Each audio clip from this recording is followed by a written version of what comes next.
I think there's two good reasons I spend most of my time in the salon or in the cockpit. I don't usually go to the foredeck unless I have to. Number one, it's safer. I don't know if that's a word. My guess is it's more safe. No, but I think one, it's more safe to be in the cockpit. And the other is when I'm shooting video like this, I have the Dodger breaking the wind. And so a lot of times I don't have quite as much wind noise.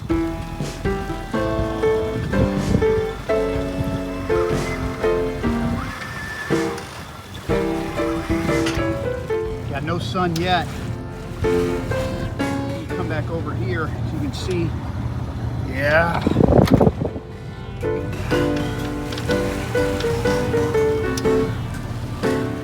Well, the sunrise sure looks like it's going to happen dead ahead, but if I turn to the left here, look at the reddish colors where the clouds are over here. That's pretty cool. Oh yeah, look at that. Peeking her head over the horizon now. Wow, right in front of me. Marking the way to Mazatlán. Oh, look at those islands now as the sun comes up. Woo! Holy mackerel.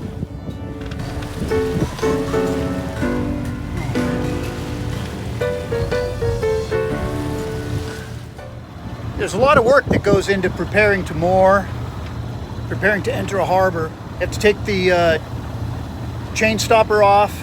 You got to be ready. If you're going, even if you know you're coming into moor, you got to be ready to drop the hook because you don't know what's going to happen. And then you got to set up the lines, and that could be a challenge, you know, because like I've got a sup up there, so I'm really set up for a port side 2 mooring. You know, I may have to change that on the fly. We'll just have to see. But at least I think I'm ready for that. So at this point, I've got about 6 miles to where I hit my first harbor entrance waypoint. Right around that time, I'm going to turn the boat around and lower the mainsail and then start heading in. But yeah, I mean, it's a lot of work just to get to the point where I am now. So, but you want to kind of get ahead of it by about an hour. So like right now, I can just relax, try to calm down a little bit. You don't want to go into it rushed, but to get the boat ready for mooring, especially if you're going into a slip and there's translation issues to where I don't really know where slip 19 is, and I don't know if it's going to be a port side 2 mooring or a starboard side 2 mooring. Don't really know. Whenever there's uncertainty like that, you got to kind of really be aware of it. That's kind of the deal with me right now, but I feel like I'm on track, you know. I feel like I got everything done with enough lead time to where I can let my blood pressure, my pulse rate, everything else kind of calm down. So that's good.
Well, every raising and lowering evolution is a little bit different. There's just not enough wind.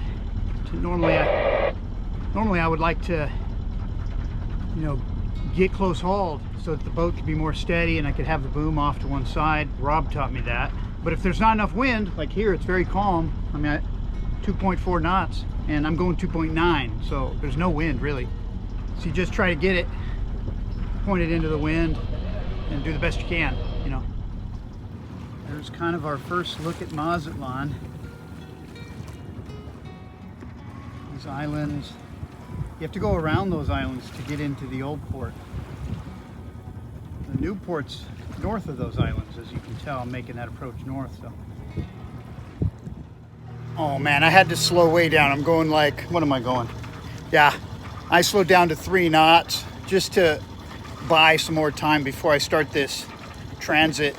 I got a verbal commitment on slip 19 at Isla Mazatlan Marina. Now, I left on my birthday, November 1st, I left San Diego. And so it's been, you know, almost a full 3 months where it's been underway or at anchor and living off the boat and getting to shore on the sup. And it's been one hell of an adventure, let me tell you. But my wife's coming down again. She came down in Cabo, but she's coming down for a week again in Mazatlán.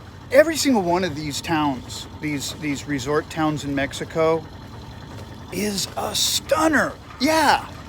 Oh man, look at this.